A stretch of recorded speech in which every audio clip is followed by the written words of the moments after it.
안녕하십니까. 노블라인 모바일 센터의 백효은욱 원장입니다. 풍성. 제가 오늘 말씀드릴 주제는요, 이 모발이식이 과연 영구적인 거냐, 한 번 심으면 절대 빠지지 않느냐, 한 번 심어놓으면 이제 더 이상 백원장을 또 볼 일이 없느냐, 뭐 이런 거죠. 근데 보통 흔히 얘기하기를 그렇게들 많이 얘기하잖아요. 심은 건 안 빠져, 심은 건 안 빠지니까 이거 뭐 한 번 심어놓으면은 그냥 뭐 끝까지 가는 거야, 이렇게 생각하시는 분들이 많습니다. 그런 분들이 많으신데 그게 뭐 어느 정도는 맞아요. 어느 정도는 맞는데, 사실 엄격한 잣대를 대고 우리가 판단해 봤을 때는 틀린 말일 수가 있습니다. 두 가지 의미로 그럴 수가 있는데, 첫 번째는 뭐냐,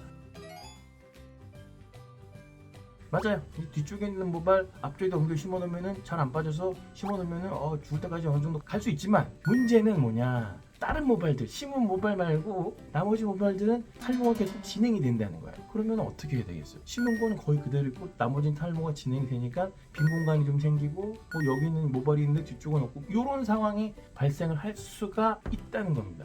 탈모는 멈춰있지 않으니까 죽을 때까지 계속 진행됩니다. 그러다 보니까 나중에 부족한 부분들을 조금 더 채워넣는 수술들을 경우에 따라서는 한 번, 두 번 이렇게 해야 되는, 한 7, 8년 뒤, 8, 9년 뒤에 오셔서 조금씩 손을 봐야 되는 그런 과정들을 겪는 분들이 많으시다는 거죠. 그래서 이제 이런 과정을 좀 막기 위해서 우리가 약을 먹잖아요. 약을.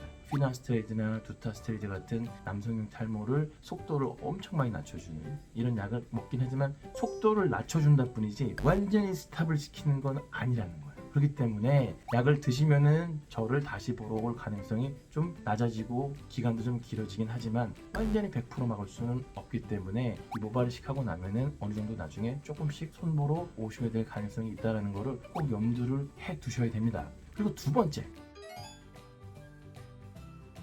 그럼 과연 뒤에서 앞쪽으로 심어놓은 이 문항들은 절대 빠지지 않느냐? 그렇지가 않습니다.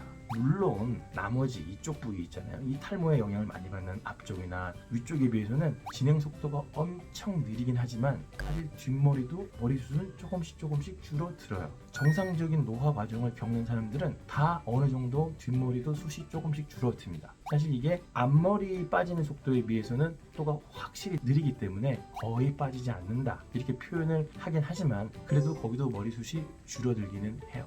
더군다나 예를 들어서 대량 모발이식을 한다 그러면은 넓은 범위에서 뽑거든요. 뒤쪽에서 뽑을 때 넓은 범위까지 뽑아요.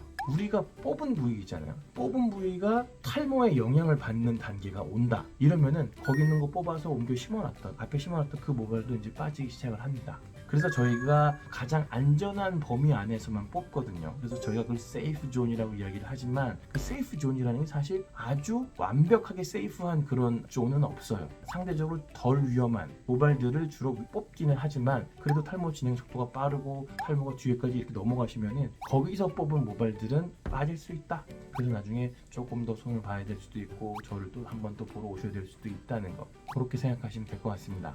그래서 이제 이런 것들을 모든 걸 다 막기 위해서 수술하고 난 다음에 남자들은 피나스테리드나 두타스테리드, 미녹시딜 같은 그런 약물들을 같이 사용하면서 경과를 조금씩 늦추는 그런 노력들이 필요하다는 거죠.